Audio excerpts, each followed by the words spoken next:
ನಮಸ್ಕಾರ. ಇವತ್ತು ನಾನು 2 in 1 ಅಡುಗೆ ತೋರಿಸ್ಕೊಡ್ತೀನಿ. ಅದನ್ನ ಏನು ಅಂತ ಇವಾಗ ನೋಡೋಣ. ಇದು ಹಲಸಿನಕಾಯಿ ನೋಡಿ, ಇದನ್ನು ಸಣ್ಣಕ್ಕೆ ಹಚ್ಕೊಂಡಿದ್ದೀನಿ. ಇದನ್ನು ನಾನಿವಾಗ ಕುಕ್ಕರಲ್ಲಿ ಬೇಯಿಸ್ತೀನಿ. ಇದು ಚೆನ್ನಾಗಿರೋ ಹಲಸಿನಕಾಯಿ ಆಗಿದ್ದರಿಂದ 3 ವಿಷಲ್ ಹಾಕಿದರೆ ಸಾಕು.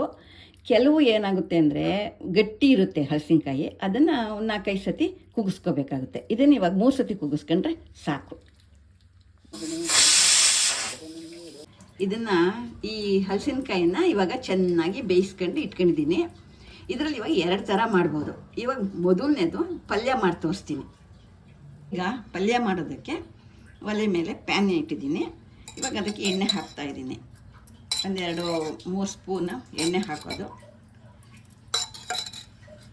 ಇವಾಗ ಎಣ್ಣೆ ಕಾದಿದೆ. ಇವಾಗ ಸಾಸಿವೆ ಹಾಕ್ತಾಯಿದ್ದೀನಿ. ಸಾಸಿವೆ ಸಿಡಿದ ಮೇಲೆ ಕಡಲೆಬೇಳೆ, 1 ಸ್ಪೂನ್ ಕಡಲೆಬೇಳೆ, 1 ಸ್ಪೂನು ಉದ್ದಿನಬೇಳೆ, 1-2 ಮೆಣಸಿನ್ಕಾಯಿ, ಆದರೆ ಕರಿಬೇವು ಸೊಪ್ಪು ಹಾಕ್ಬೋದು. ಇದು ಇವಾಗ ಕೆಂಪಗೆ ಒಂದು ಹದವಾಗಿ ಬಂದಿದೆ. ಇದಕ್ಕಿವಾಗ ನಾವು ಬೆಂದಿರೋ ಹಲಸಿನಕಾಯಿನ ಹಾಕ್ತಾ ಇದ್ದೀನಿ.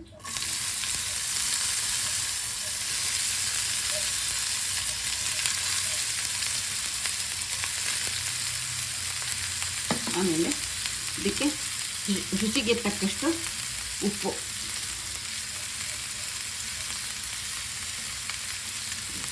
ತೆಂಗಿನ ತುರಿನೂ ಹಾಕೋದು.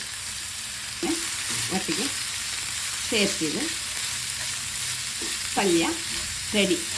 ಹಲಸಿನಕಾಯಿ ಪಲ್ಯ ರೆಡಿ. ಇದನ್ನು ಸಿಹಿ ಪಲ್ಯ ಬೇಕಾದ್ರೂ ಮಾಡ್ಕೊಬೋದು. ಕೆಲವರಿಗೆ ಇಷ್ಟ ಇಲ್ಲದೆ ಇದ್ದರೆ ಖಾರ ಪಲ್ಯ ಮಾಡ್ಬೋದು.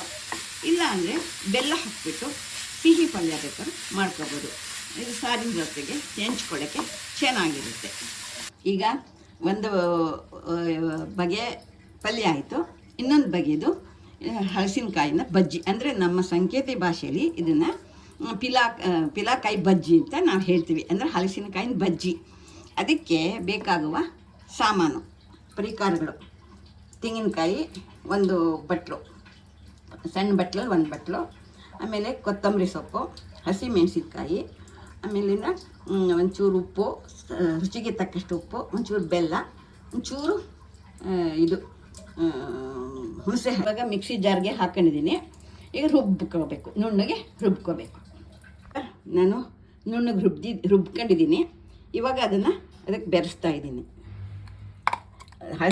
ಬೇಯಿಸಿರೋ ಹಲಸಿನಕಾಯಿಗೆ ಇದನ್ನು ಹಾಕ್ತಾಯಿದ್ದೀನಿ. ಇವಾಗ ಸರಿಯಾಗಿ ನುಣ್ಣಗೆ ಸರಿಯಾಗಿ ಬೆರೆಸೋಣ. ಒಗ್ಗರಣೆಗೆ ಎಣ್ಣೆ ಕಾದಿದೆ. ಇವಾಗ ನಾನು ಸಾಸಿವೆ ಹಾಕ್ತಾಯಿದ್ದೀನಿ. ಇವಾಗ ಒಗ್ಗರಣೆನ ಇದಕ್ಕೆ ಹಾಕ್ತಾಯಿದ್ದೀನಿ. ಈ ಹಲಸಿನಕಾಯಲ್ಲಿ 2 ಥರನ ತೋರಿಸ್ಕೊಟ್ಟಿದ್ದೀನಿ. ಇದು ನಿಮಗೆ ಇಷ್ಟ ಆಯಿತು ಅಂದರೆ ನೀವು ಲೈಕ್ ಮಾಡಿ. ಮತ್ತು ಈ ಬಜ್ಜಿನ ಊಟಕ್ಕೂ ಅನ್ನದ ಜೊತೆಗಾಗ್ಬೋದು, ಮತ್ತು ರೊಟ್ಟಿ, ಚಪಾತಿ, ದೋಸೆ ಎಲ್ಲದಕ್ಕೂ ತುಂಬ ಚೆನ್ನಾಗಿರುತ್ತೆ. ನೀವು ಅದನ್ನು ರುಚಿ ನೋಡಿ.